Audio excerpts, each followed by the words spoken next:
बाहेर काढला प्रल्हाद.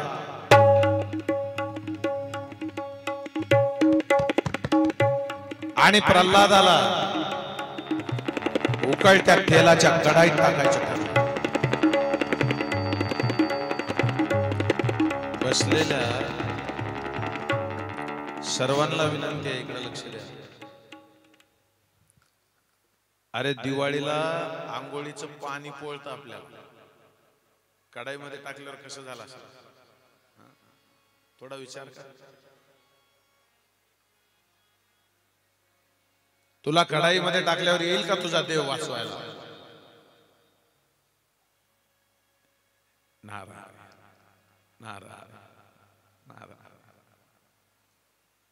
दिवस रात्र भजनाचं वेळ,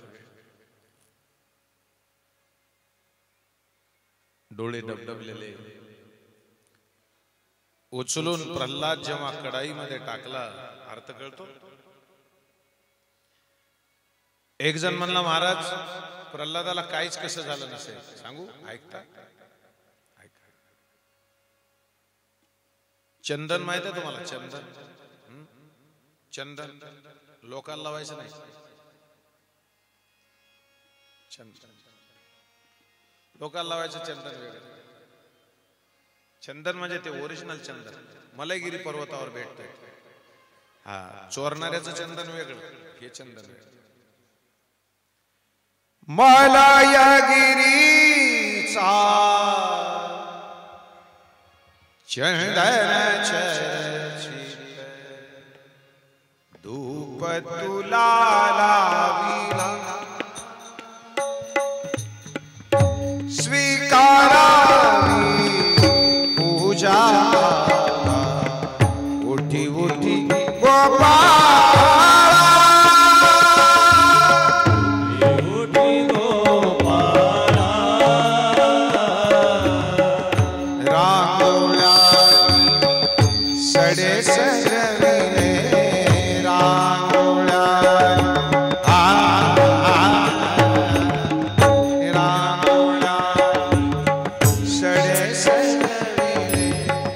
रस्त्या रस्त्या कुठे मंदिर ऐकू येत, कुठे मंदिर ऐकू येत ताळाची.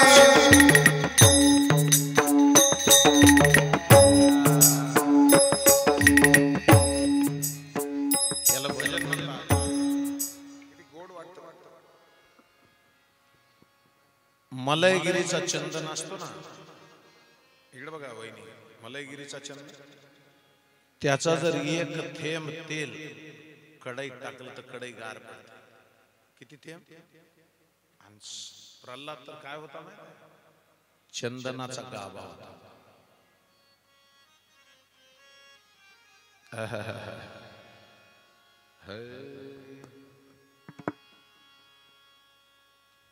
तुका म्हणे गुण चंदनाचे अंगी, तुका म्हणे गुण चंदनाचे अंगी, तुका म्हणे गुण चंदनाचे अंगी, तुका म्हणे गुण चंदनाचे अंगी,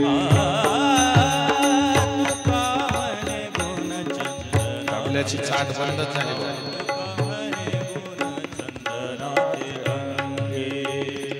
तैसे तुम्ही जगी संत जन, तैसे तुम्ही जगी संत जन, अवतार तुम्हारा अवतार तुम्हारा.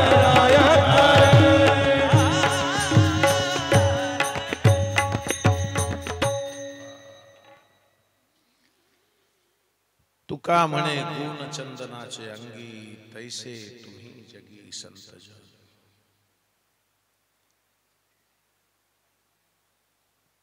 ऐका, लक्ष देऊन ऐका. प्रल्हादाला तेलाच्या कढाईमध्ये टाकलं, तेल थंड झालं. पुढे कढ्यावरून टाकायचं ठरवलं, तिथं पण त्याला काय नाही वाटलं.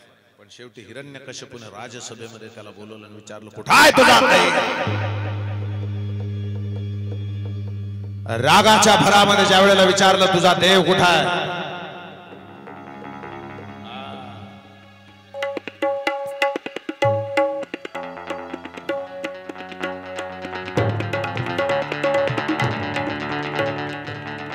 प्रल्हादानं हात जोडले, सांगितले, बाबा असं स्थळ नाही जिथं देव नाही.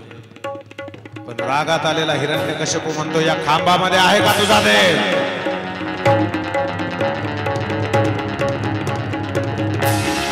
प्रल्हादानं सांगितलं, बाबा तो सर्वव्याप्त आहे, एरू बोले काष्टी पाशाणी सकळ आहे वनमाळी जेथे तेथे. चिडलेल्या हिरण्यकश्यपूनं रागाच्या भरात खांबावर लाथ मारली. हाहाकार झाला आणि खांबामधून एक आवाज आला. हिरण्यकश्यपू असा उचलला,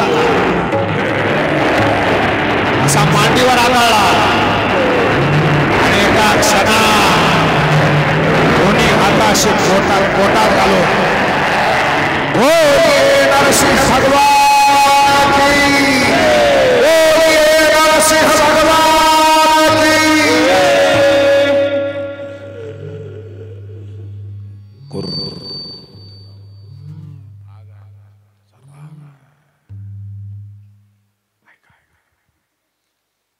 भाऊ नीट ऐका सगळं, याच्यातला बारकावा सांगतो. हिरण्यकश्यपू मारला ही गोष्ट कधी?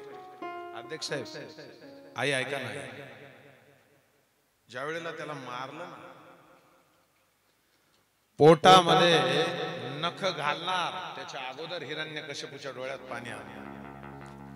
हिरण्यकश्यपूला देव म्हणतो, प्रल्हादाला सतवलं तेव्हा नाही तुझ्या डोळ्यात पाणी आलं, आज रडतो ना तू. भाऊ हिरण्यकश्यपू काय म्हणला, तू मला मारतोय त्याच्यामुळे रडत नाही.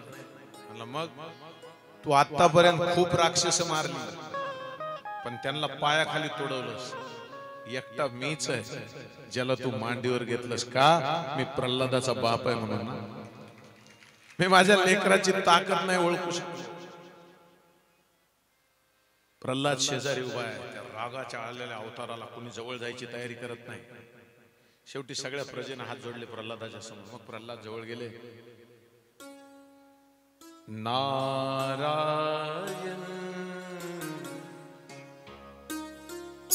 श्रीमन नारायण नारायण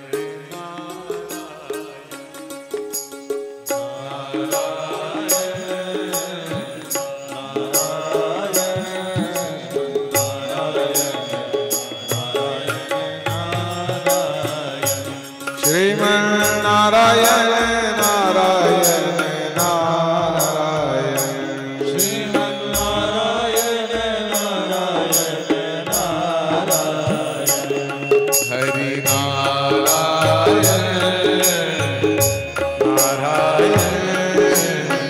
नारायण नारायण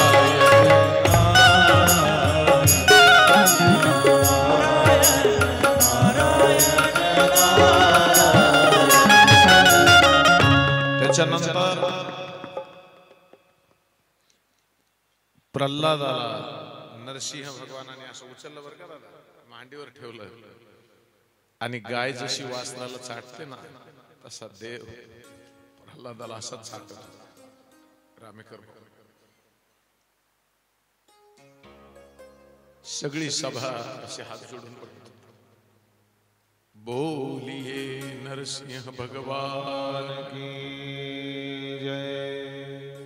पंजाब नावाच्या परिसरामध्ये मुलतान नावाचं शहर आहे, जे हिरण्यकश्यपूची राजधानी आहे. तिथं हा अवतार झाला. कोणाचा? नरसिंहाचा. म्हणून पंजाब मधल्या लोकांचे सगळ्याचे नाव बघा. मनमोहन सगळे सिंग आहेत. नरसिंह अवतार भगवंताला शांत केलं.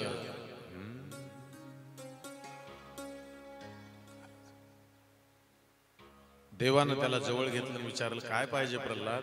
तो काय म्हणतो माहित आहे? दुर्बुद्धी ते मना कदा नुपजो नारायणा माझ्या मनाला वाईट बुद्धी कधीच नाही आली. तुम्ही बी गजानन बाबाला प्रार्थना करा, आमचं मन साफ ठेव. दर्द से मेरा दामन भर दे या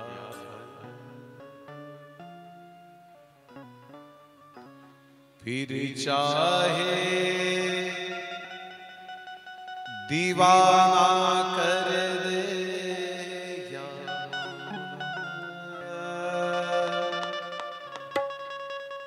दर्द से मेरा दामन भर दे बाबा.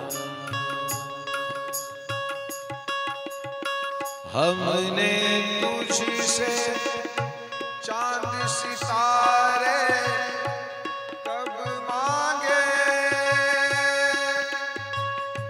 रोशन दिल बेदाग नजर दे या अल्लाह.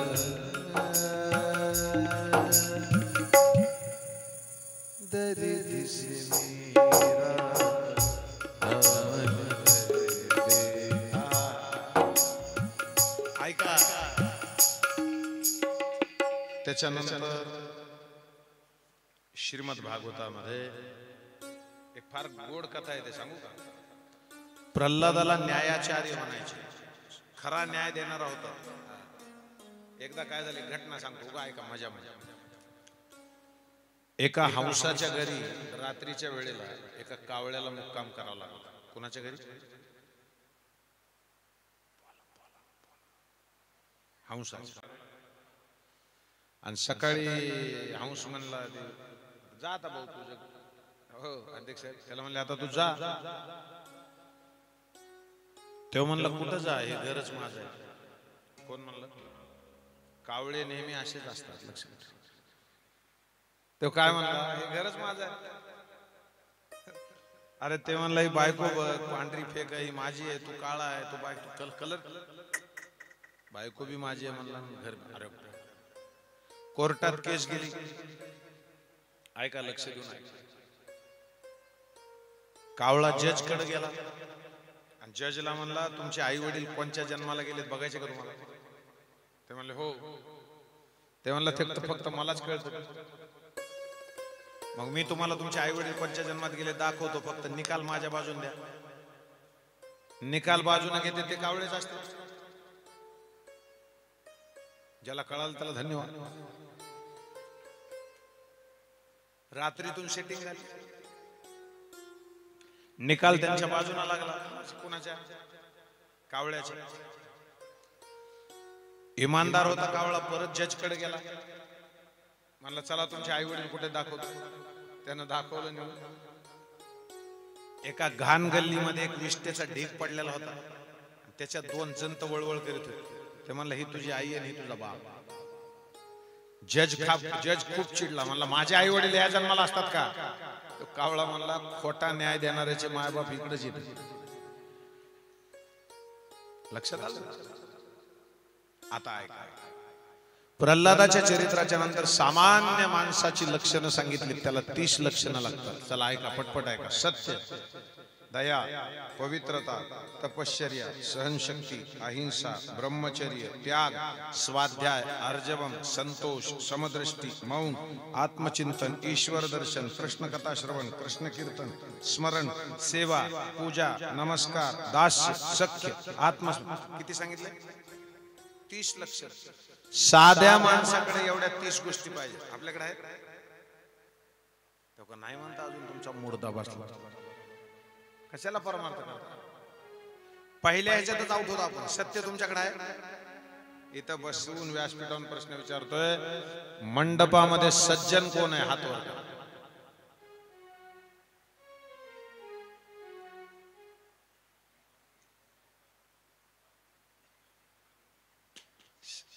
सज्जन कोण? अरे पाना इकडं कोणीच हात करून नाही राहिला ना.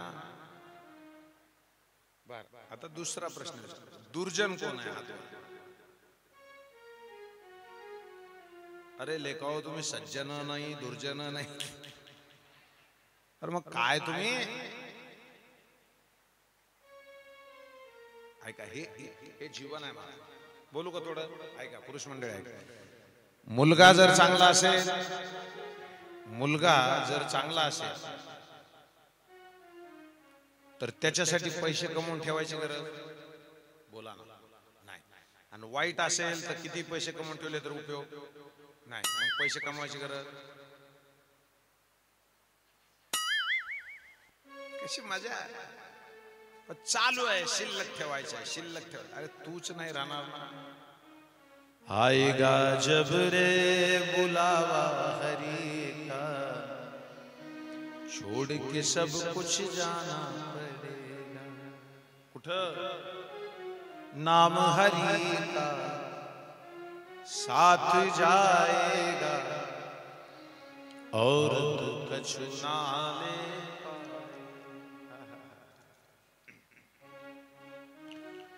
ओम गण गण गणात बोते.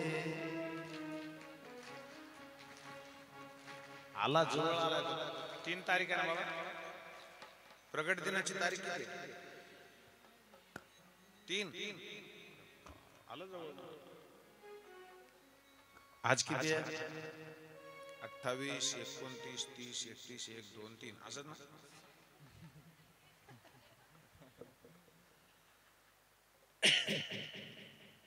ऐकण्याच्या नादात लोक विसरून जातात आपण कुठे आहेत.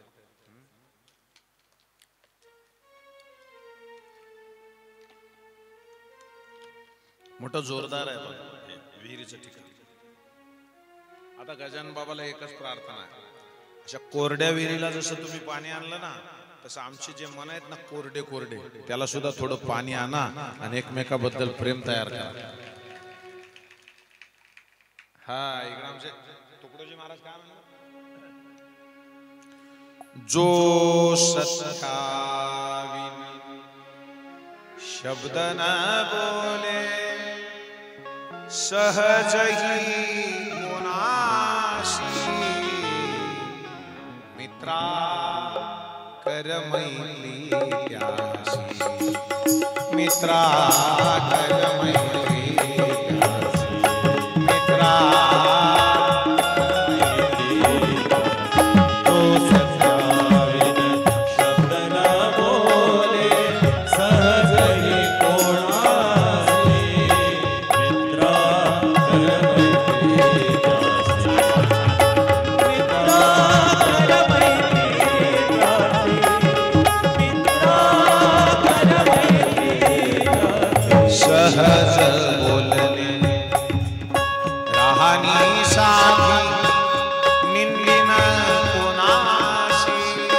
आपुले दुःख ना मध्ये नाश, चिंता विश्वाची मित्रा.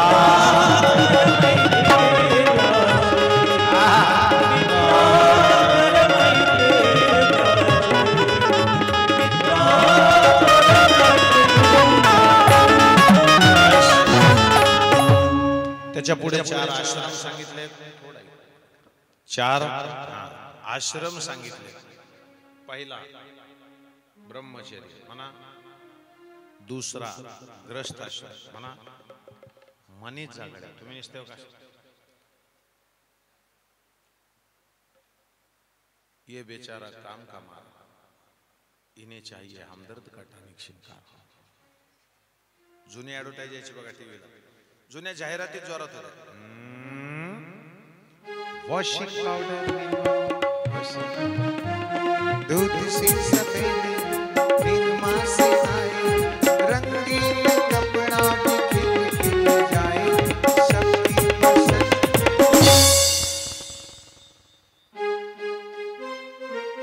तुम्ही म्हणताली जाहिरात मी कशामुळे म्हणलो? मग कोणतरी हार घातले मला, सगळे पिवळं करून लागले. अरे फुलाचा सुद्धा कलर ओरिजिनल ठेविनात लोक, त्याला सुद्धा रंग मारतात.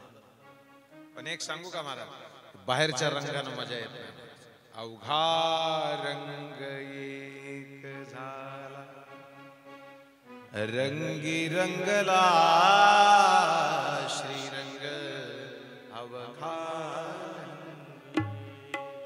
रामेकर परिवारानं हो आलाय अमरावती, माझी अत्यंत प्रेमाची माणसं. ते माझ्या गावी येतात कार्यक्रम, आणि जे माझ्या घरी येतो मी आयुष्यभर त्याचा कर्ज बाजायला लागतो. मला विश्वभरात कथा केल्यावर इतका आनंद नाही व्हायचा, इतका आनंद ह्या विहिरीवर कथा करताना होतो. कारण माझ्या अंतःकरणातला भाव एकच आहे की तुम्ही जसं त्या दगडात सुकलेल्या विहिरीला पाणी आणलं ना, तसं आमच्या जीवनामध्ये वसंत यावा असं वाटत असेल आम्हाला, तर तुझ्या कृपेचा वर्षाव आमच्यावर व्हायला पाहिजे. पहिला आश्रम ब्रह्मचर्य म्हणा, दुसरा ग्रस्त आश्रम, तिसरा वानप्रस्थ आश्रम आणि चौथा संन्यास. पहिला ब्रह्मचर्य. आता गणिताचे चिन्ह सांगा बरं का, तुम्ही सांगा. पहिल्यांदा चिन्ह गणिताचं बेरीज, हा पुढे वजाबाकी, हा पुढे नीट जायचं, बरोबर जायचं. बेरीज, वजाबाकी, गुणाकार, भागाकार. ब्रह्मचर्य, गृहस्थाश्रम, वानप्रस्थाश्रम, संन्यास. गणितातलं चिन्ह आहे. हा बेरीज, इकडं ब्रह्मचर्य, इकडं बेरीज, इकडं ब्रह्मचर्य. लक्ष द्या, ज्याच्यामध्ये ताकद तयार होते त्याचं नाव ब्रह्मचर्य, ज्याच्यात वजाबाकी होते तो आश्रम ग्रहस्थाश्रम, ज्याच्यामध्ये पटीत ताकद वाढते गुणाकार वानप्रस्थाश्रम, आणि ज्याच्याकडे भागिल्यावर बाकी शून्य येते त्याचं नाव संन्यास. संन्यासाकडे बाकी शून्य पाहिजे ना राजा, आता त्यांच्याकडे तर बाकी सगळं आहे. बरोबर, चार चिन्ह लक्षात आले. ब्रह्मचर्य आणि गृहस्थाश्रमामध्ये तुम्ही बघा ना, ज्यांचे लग्न झाले त्यांचे तोंड बघा, इतका डोक्याला ताण आहे. आमच्या गावाकडे एक आजी आणि आजोबा फोटो बघत होते जुने त्यांच्या लग्नाचे, आणि म्हातारा काय म्हणे म्हातारीला, म्हातारीला म्हणे काय दिसायची तू एकदम दुधात. अरे, आणि आजी काय म्हणायची, तुमचं पानं बोळकं, माझ्या आधी तुमचे दात पडून गेले. लक्षात, हे खूप काळ टिकणार, हे खूप काळ टिकणारी एकच गोष्ट आहे, भक्ती, निष्ठा, समर्पण. आणि तुम्ही अजून बी बघा, इथं बी मंदिरात गेलात तरी आणि शेगावला बी मंदिरात गेलात तरी गजानन बाबाच्या सोबत जेवढे सहकारी होते त्यांचे फोटो त्यांच्या मंदिरात लावलेले आहेत. बरोबर आहे. साधूच्या संगतीत राहिलेला माणूस मरतच नाही महाराज, आजन्म जिवंत राहतो.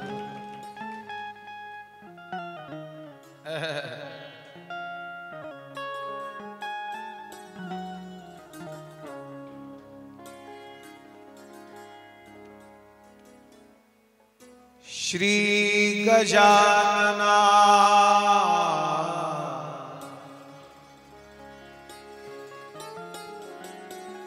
शेगावीच्या अवलिया, श्री गजानना शेगावीच्या अवलिया.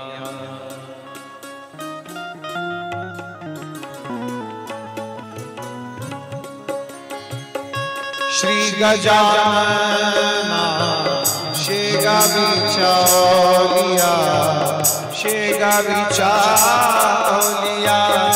श्री गजानना, श्री गजानना शेगावीच्या अवलिया, श्री गजानना शेगावीच्या. तबल्याची चाट वाढवा, तबल्याची.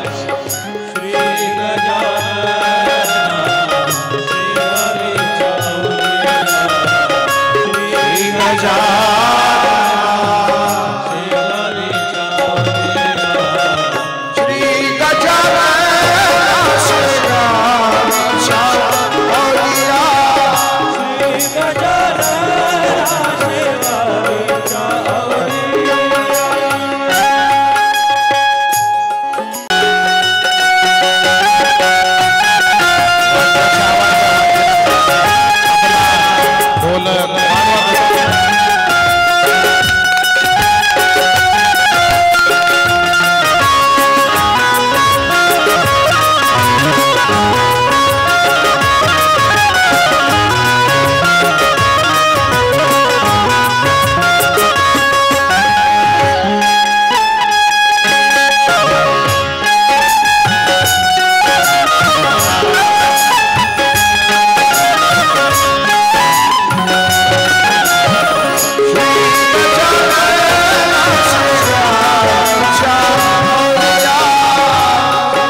आश्रम,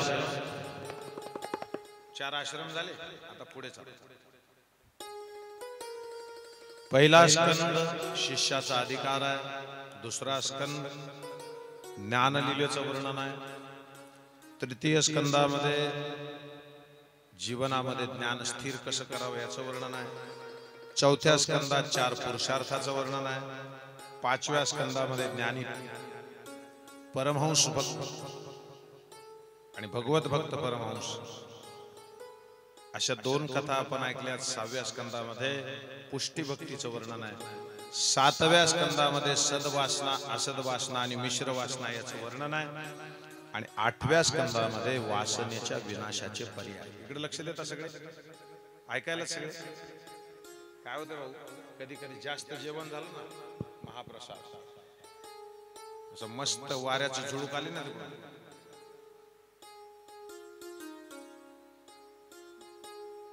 समाधी लागते. काही मी आणि तुम्ही बघा, एसटीत झोपलेला माणूस आणि कथेत झोपलेला माणूस कबूल करीत नाही. त्याला जर म्हणलं ना कथेत असं झोपल्यावर, महाराज बघायला, अरे ते म्हणतो डोळे बंद करून ऐकू राहिलो. अरे पागल आहे का तू? एकदा असं डोळे बंद करून ऐकू लागला, ते माणूस पडलाच खाली. ते बाजूला बसलेला म्हणला आता, तो म्हणला विधेयी अवस्थेत.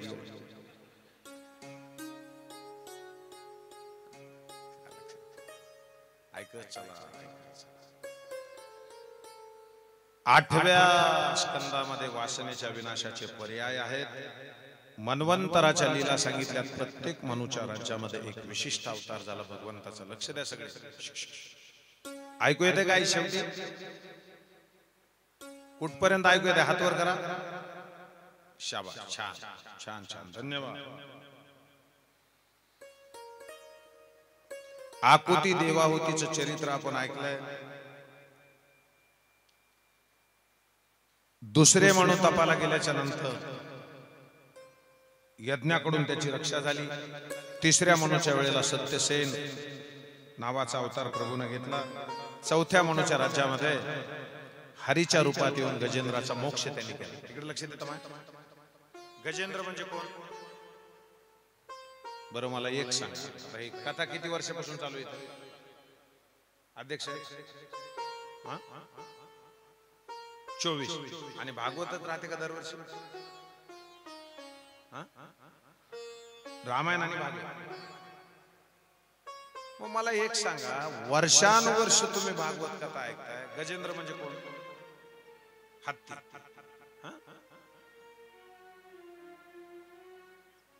जीव. हा, राईट. क्या बात. गजेंद्र म्हणजे जीव. मग आता आपण आज करू दादा, तुम्ही जसं म्हणलात ना, जीव, ह्यांना जीव द्यायला तरी कळायचं नाही. तुमच्या भाषेत सांगतो, गजेंद्र म्हणजे आपण, हा ना? हा, तुम्ही म्हणताल गजेंद्र म्हणजे आपण कसं काय सांगता? गजेंद्र ज्या पर्वतावर राहत होता त्या पर्वताचं नाव आहे त्रिकुट पर्वत. काय नाव? त्रिकुट. आणि आपण कशावर राहतो? काम, क्रोध आणि लोभ नावाच्या या पर्वतावर आपण बी राहतो. बरोबर. आता तो सरोवरात स्नान करायला जायचा. आपण सरोवरातच आहे. सरोवरात. संसार सागर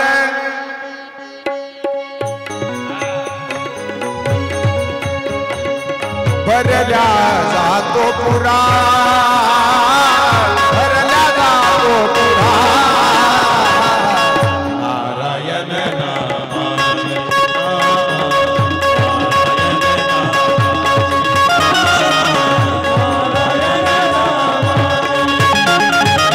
संस्कृती भोवरा, संस्कृती भोवरा, फिरत से गरगरा, फिरत से गरगरा. नारायण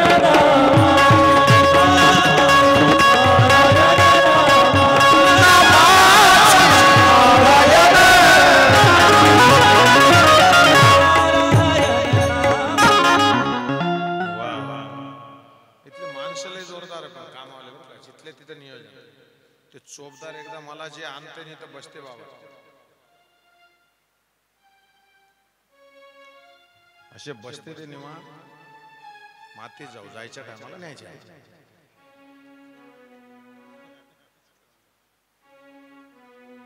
प्रत्येकाला कामं वाटून दिले ना, मग त्यांना तेच बघायचं, त्यांना दुसरं बघायचं. मरमर आहे त्यांचं, गजू भाऊ आहे, धर्मे भाऊ, तिथं ते महिला मंडळी सगळ्या त्यांची धावपळ चालली. बाबा काय लागतं बाबा. बाबा मेला 3 दिवस नव्हता तिथं, पण अच्छा वर्धेची माय आलेली ते बी चांगली. अरे कुठे गेलता तू? हा चला बसा. वा छान छान. अरे बडा प्यारा आहे. तिकडे गेलता नाचायला. वा. एक सांगू का, तो दिसताना भोळा आहे ना, पुन्हा एकदा काल बी म्हणून आजही म्हणतो, तुम्हाला सगळ्याला त्याच्या नाचण्यात विनोद वाटत असेल, आनंद वाटत असेल, तुम्हाला नाही कळायचं. देवापुढे नाचणारी माणसं फक्त असलीच असतात. आपण नवर देवापुढे नाचणारे अवलादी आहोत. आणि लोक काय म्हणतील त्याचा त्याला थोडा बी विचार नाही, थोडा बी विचार. पहिल्या दिवशी कोण होतं का त्याला सांगितली मी, नारदाची कथा सांगितली. तसंच आहे, साधं भोळ. आणि मी पुन्हा एकदा सांगतो, अतिशय साधा जीव आपला. जीवच चालला. गजेंद्र म्हणजे कोण? आई ऐका, एमाय आता खरं खरं बोलायचं वहिनी. 50 वर्षाच्या पुढे गेल्यावर सगळ्यात पहिल्यांदा काय दुखतं? असं आजी काय दुखतं?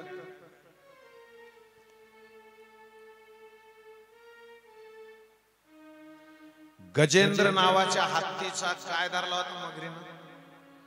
काय काय काय धरला होता? पाय. कोणी? त्या मगरीनं. 50च्या पुढे तुमचं काय दुखायले? आता काय धरलंय आपलं?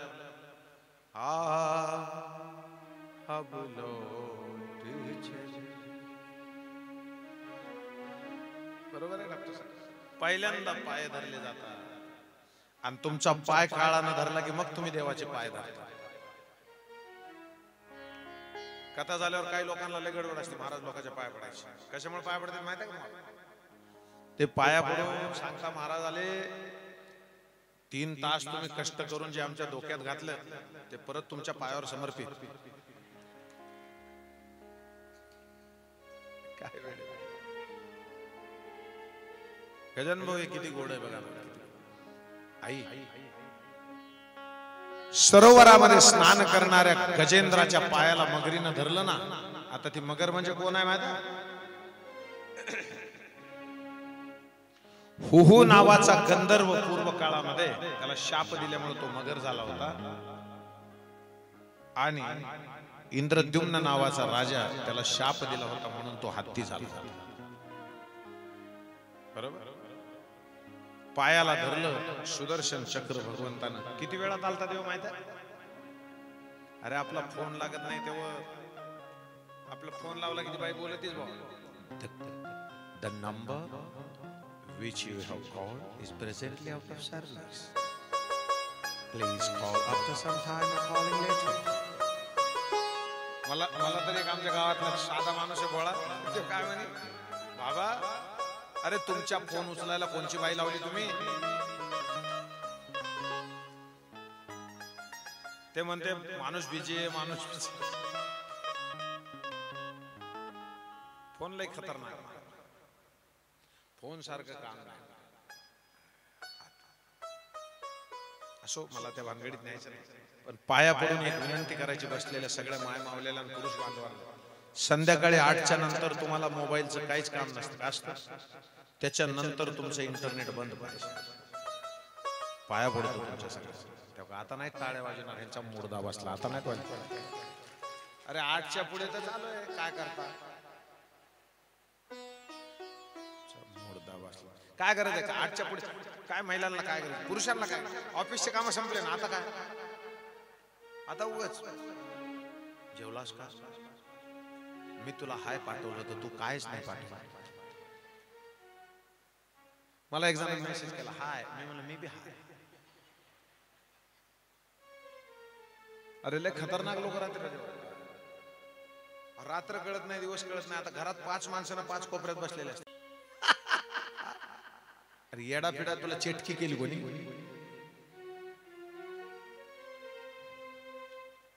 चाललं काय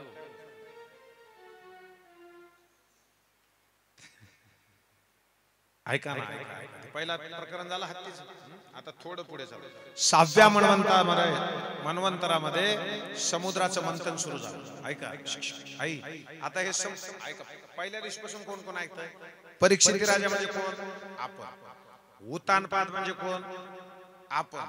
हा हत्ती म्हणजे कोण? बोला ना, आपण. आता मंथन म्हणजे कोणाचं? तेव्हा म्हणले आपलं. आता काय कळालं नाही, पण तरी सुद्धा समुद्राचं जसं मंथन झालं ना, तसं आपल्या जीवनामध्ये एक मंथन होतं 16व्या वर्षी. 16वं वर्ष. तेव्हा किती पाठ आहे धोक्याच आहे. वयाच्या 16व्या वर्षीच माझ्या माय माऊली ज्ञानोबारायांनी ज्ञानेश्वरी दिली मला. संभाजी राजांनी बुधभूषण नावाचा ग्रंथ लिहिला वयाच्या 16व्या वर्षी. सांगू पुढे, वयाच्या 16व्याच वर्षी हिंदवी स्वराज्याची स्थापना करण्याची शपथ घेऊन उरलेल्या 35 वर्षात 350च्या वर किल्ले ताब्यात घेणारा एकच राजा होऊन गेला, शिवछत्रपती शिवाजी.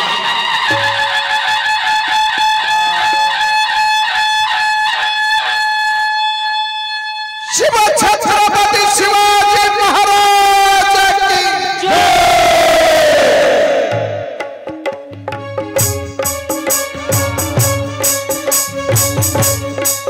कसे छोटवा सारथी मारला आया भैन देती दुश्मनाला, आया भैन देती दुश्मनाला. बिचड्या गाणे सलवल्याला येतो बांगड्या भला हाताला.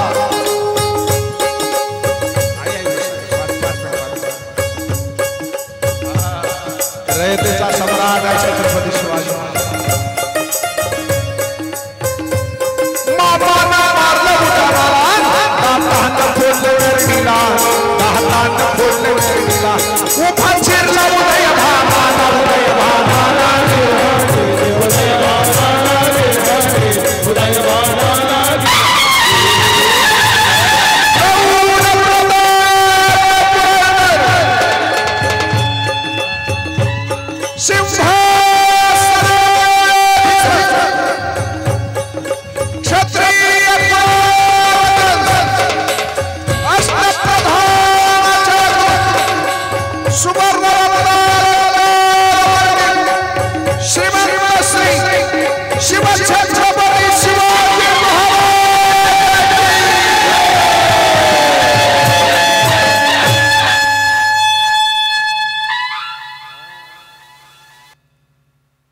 अरे आपण आता म्हणतो तर अंगावर काटा येतो, तेव्हा काय होत असं म्हणता? एकदा हर हर महादेव म्हणता, लावता ताकद. अरे म्हणत नाही ना तुम्ही, मेल्यासारखं बसू राहिले तुम्ही.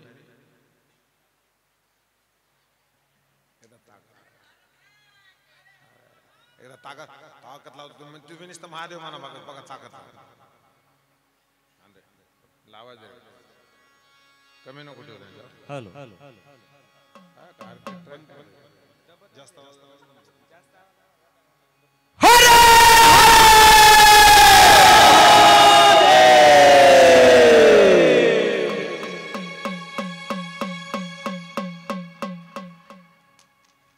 रात्रीची वेळ झाली ना, तुम्हाला झोप नाही यायची घरी गेल्यावर. रात्री सुद्धा महाराज दिसत. समुद्राचं मंथन चालू झालं. वासुकी नावाचा नाग मंदराचल नावाचा पर्वत त्याच्यामध्ये टाकला. घुसळण सुरू झालं. आई हे माय, ते घुसळण असतं माय. जुन्या काळात रवी होती बघ, बोल ना माय. आता रवी छोटी झाली. रवी सुद्धा छोटा झाला. मम्मी पप्पा दोघाच्याच गप्पा. आणि हलवते हलवते थोड्या वेळा म्हणते, सोन्याचे पप्पा तुम्ही करा ना. ती बी येड्या तोंडाचं बसते.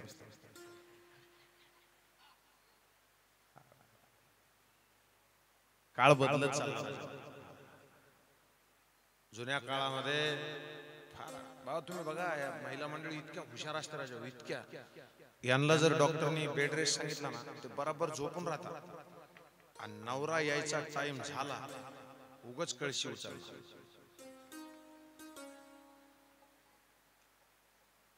नवरा लगेच काय म्हणतो, वेडी आहेस का तू? तुला डॉक्टरांनी बेड रेस्ट सांगितलं, असं करतात का वेड्यासारखं? तुला काय झालं तर मी कुणाकडे बघायचं? कुणाकडेच नाही बघायचं. हरामखोरा मार खाची थोबाड तोंडे. आई आहे ना घरात काम करायला आणि तू आईला हरामखोर मजूर समजतो.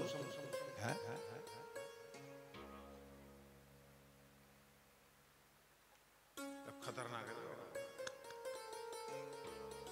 चला इकडे कुठे चाललो आपण? एकीकडून देवाने धरलं, एकीकडून दैत्याने धरलं, घुसळण चालू झाली. महाराज रामायणामध्ये एक चौपाई आहे. पहिल्यांदा विष निघालं. काय निघालं? बोला ना. आता नीट ऐका परत. ज्याला खरा परमार्थ ऐकायचा आहे ना ते नीट ऐका. पहिल्यांदा विष निघालं समुद्राच्या मंथनातून आणि 16व्या वर्षी आपल्या जीवनाच्या मंथनातून बाहेर निघतात. त्याचं नाव आहे विषय. काय नाव? विषय. वासना म्हणतो ना आपण त्याला, विषय. मराठी डिक्शनरी जर काढली, ऐका